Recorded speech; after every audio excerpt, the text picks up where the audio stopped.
নমস্কার বন্ধুরা, আপনারা দেখছেন জিওটেক বেঙ্গলি ইউটিউব চ্যানেল। বন্ধুরা, প্রাথমিক শিক্ষক নিয়োগ নিয়ে বিরাট বড় একটি সুখবর রয়েছে। যারা প্রাথমিক শিক্ষক পদে চাকরি প্রার্থী তাদের জন্য বিরাট বড় খবর। কোর্ট থেকে কি রায় দেওয়া হয়েছে একদম লেটেস্ট আপডেট আপনাদেরকে জানাবো। এর জন্য ভিডিওটি মনোযোগ সহকারে শেষ পর্যন্ত দেখুন। আর ভিডিও শুরু করার আগে ছোট্ট একটি অনুরোধ করছি, ভিডিওটিকে অবশ্যই একটি লাইক করে দেবেন, কারণ আপনারা লাইক করলে আমাদের ভিডিও তৈরি করার জন্য অনেক উৎসাহ বাড়ে।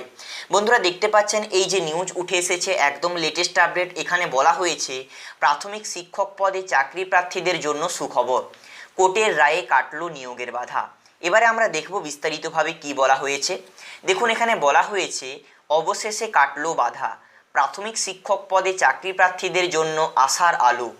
প্রাথমিক শিক্ষক নিয়োগে রইল না আর কোনো বাধা। প্রাথমিক শিক্ষক নিয়োগে স্থগিতাদেশ প্রত্যাহার করে নিল সুপ্রিম কোর্ট।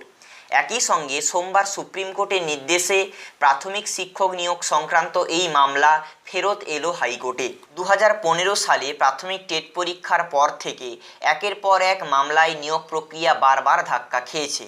কলকাতা হাইকোর্ট থেকে সুপ্রিম কোর্ট পর্যন্ত মামলা গড়িয়েছে। এদিন টেটের প্রশ্ন বিভ্রান্তি মামলা চলছিল সুপ্রিম কোর্টে, ফের হাইকোর্টেই ফেরালো মামলা সর্বোচ্চ আদালত। বন্ধুরা, দেখতে পাচ্ছেন এখানে বলা হয়েছে এর আগে প্রাথমিক শিক্ষক পদে কয়েকজন চাকরি প্রার্থী সিলেবাসের বাইরে থেকে প্রশ্ন আসার অভিযোগ তুলে আদালতের দ্বারস্থ হয়েছিলেন। হাইকোর্টের নির্দেশে গঠিত হওয়া কমিটি বিষয়টি খতিয়ে দেখে মামলাকারীদের দাবিকে মান্যতা দেয় যে টেটে সিলেবাস বহির্ভূত প্রশ্ন এসেছিল। এই মর্মে রিপোর্ট পেয়ে কলকাতা হাইকোর্ট নির্দেশ দিয়েছিল প্রত্যেক মামলাকারীকে অতিরিক্ত নম্বর দিতে হবে সংসদকে, ফলে নিয়োগ তালিকায় আসে পরিবর্তন। তবে কলকাতা হাইকোর্টের এই নির্দেশকে অসম্পূর্ণ এবং পক্ষপাত দুষ্ট বলে অভিযোগ করে বাকি কিছু চাকরি প্রার্থী মামলা করেন সুপ্রিম কোর্টে। তারপরে এখানে বলা হয়েছে গত ফেব্রুয়ারি মাসে সুপ্রিম কোর্টে মামলার শুনানিতে প্রাথমিক শিক্ষক নিয়োগের ওপর স্থগিতাদেশ বজায় রাখে, ফলে এতদিন নিয়োগ প্রক্রিয়া সম্পূর্ণ বন্ধ ছিল। সোমবার বিচারপতি ওয়াই.ভি. চন্দ্রচূড়ের বেঞ্চ আগের নির্দেশ প্রত্যাহার করে, তাই আপাতত সুপ্রিম কোর্ট জটমুক্ত হলো প্রাথমিক শিক্ষক নিয়োগ প্রক্রিয়া। 6 প্রশ্নের বিভ্রান্তি নিয়ে মামলা চলবে হাইকোর্টের ডিভিশন বেঞ্চে।